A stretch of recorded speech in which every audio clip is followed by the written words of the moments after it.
Orang yang mengeluh-mengeluh juga tetap dapat rezeki. Pokoknya sebelum kita mati pasti ada rezekinya. Rezeki kita itu baru berhenti kalau kita mati. Surat Hud ayat 6, wa ma min dabbatin fil ard illa 'alallahi rizquha. Tidak ada satupun binatang melata, makhluk melata di bumi melainkan Allah lah yang memberi rezekinya.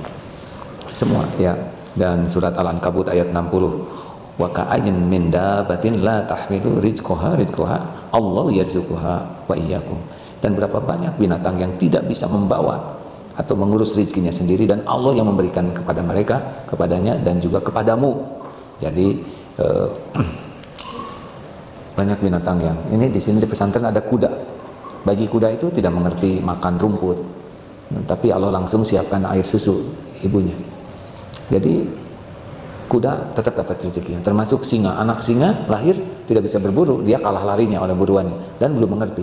Tapi Allah siapkan air susu ibunya sampai waktu tertentu, kemudian ibunya yang berburu dibawa untuk anaknya, kemudian nanti anaknya akan berlatih berburu, dan yang diterkam singa itu sudah pasti rezekinya. Jadi jangan aduh kasihan itu kijang dimakan singa, tapi memang begitulah Allah memberi makan singa. Nah jadi rekan-rekan sekalian, kita juga sama, ini sudah berulang kali disampaikan, waktu kita janin di rahim ibu, di tempat tersembunyi tetap saja rezeki ada. Kita belum punya gigi, maka rezeki kita diatur oleh Allah dalam bentuk plasenta yang langsung ke tubuh kita. Ini penting ilmu ini ya. Bagaimana rezeki itu sudah ada sebelum kita bisa berdoa, sebelum kita bisa berpikir, sebelum kita bisa ikhtiar, dan sudah terjadi rezeki itu. Waktu kita janin di perut ibu, boro-boro mikirkan rezeki, pikirannya juga belum ada. Bagaimana kita mau mencari rezeki, paham rezeki kita juga belum paham, tapi rezeki sudah ada dan ngejar kita. Coba rezeki waktu janin ya, bapak bekerja lalu belanja, dimakan oleh ibu, dikunyah, masuk ke tubuh, terus terurai sampai yang masuk ke tubuh kita waktu janin itu dalam bentuk yang paling sesuai dengan keperluan tubuh kita, tanpa kita tahu itu keperluan kita. Dahsyat hadirin. Dan itu tidak cuma kebetulan, tapi setiap saat, terus dari hari ke hari, dari saat ke saat sampai kita lahir ke dunia. Ayo kita kenang ini ya, karena ini nyata. Jadi sebelum kita bisa mikir, sebelum kita bisa doa, sebelum kita bisa ikhtiar, ternyata rezeki sudah mencukupi kita. Allah mencukupi kita rezekinya. Lalu lahir ke dunia jadi bayi. Coba kenang bayi. Bayi bisa apa? Tidak punya ilmu, tidak punya pengalaman, tidak punya wawasan. Lalu Allah ciptakan air susu. Ibu tiba-tiba mengandung air susu.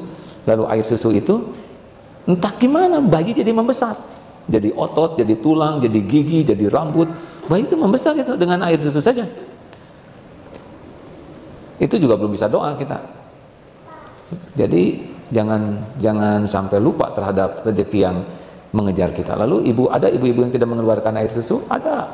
Tapi sapi mengeluarkan, ya. Atau kambing. Sapinya di mana? Bayinya di sini, tetap saja datang ke sini. Ada peternakan di Selandia Baru, bayinya di Cimahi, tetap saja datang ke sini tuh. Jadi nyata sekali bahwa rezeki itu lebih hebat mengejar kita daripada kita mengejar rezeki. Lama-lama Allah memberikan kemampuan kita bicara lapar, haus. Nanti ada ikhtiar. Lama-lama kita membesar, makin diberi jarak sedikit oleh Allah dengan rezeki kita. Benar?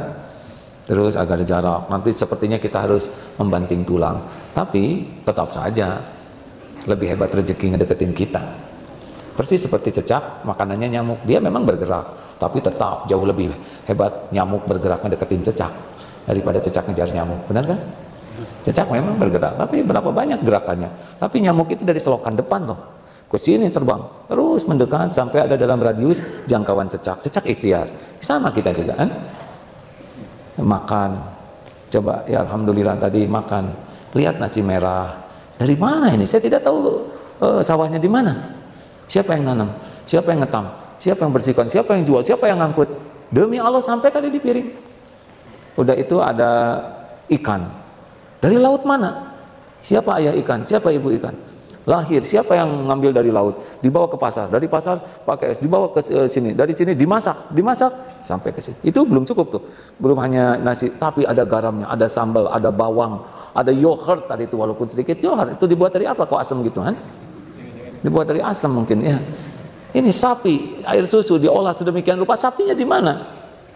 Ada di sana sambal, ada cabenya, ada minyak kelapanya. Kelapanya dari kebun mana? Demi Allah itu makanan kita tuh adalah sebuah Selain Allah memberi rezeki, tapi Allah juga memberitahu, nih betapa dahsyatnya makanan dikumpulkan, dan itu setiap hari.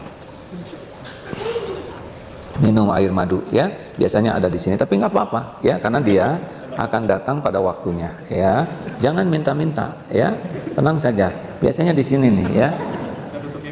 Insya Allah pada waktunya dia akan ke sini. Ingat ya, saya tidak minta-minta air madu hangat, ya.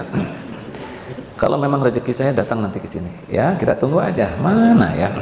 Hadirin sekalian, kalau air madu, airnya dari mana? Tidak pernah kita lihat mata airnya, benar? Kita tidak mengerti air itu bisa steril, kepunya alatnya. Bagaimana pH-nya 7? Tapi demi Allah datang biasanya. Madu, air madu. Itu luar biasa, pontang-panting lebah itu. Antara bunga, sarang terbang. Capek. Demi siapa? Kan? Demi kita. Capek itu mungkin ya, dan saya nggak pernah jadi lebah. Pontang-panting diambil oleh, coba lihat nanti kalau itu ada di sini, ya.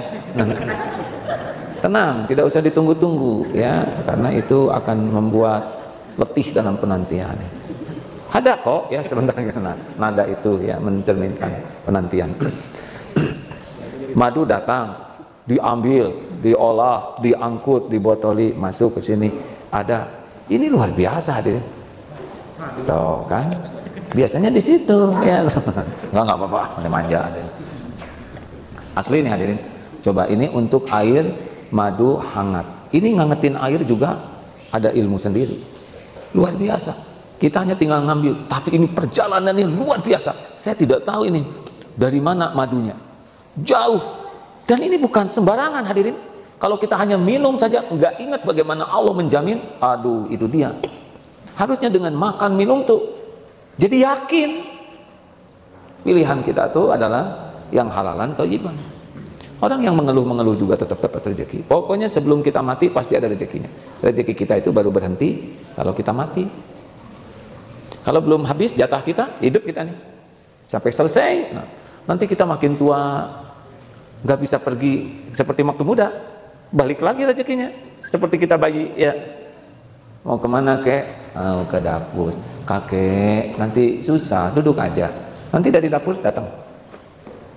Lama-lama, kenapa kakek tangannya goyang? Ini susah. Kalau tangan ini sudah oleh Allah diambil kemampuannya, nanti ada yang masukin tangan yang lain ke mulut kita, yang nyuap.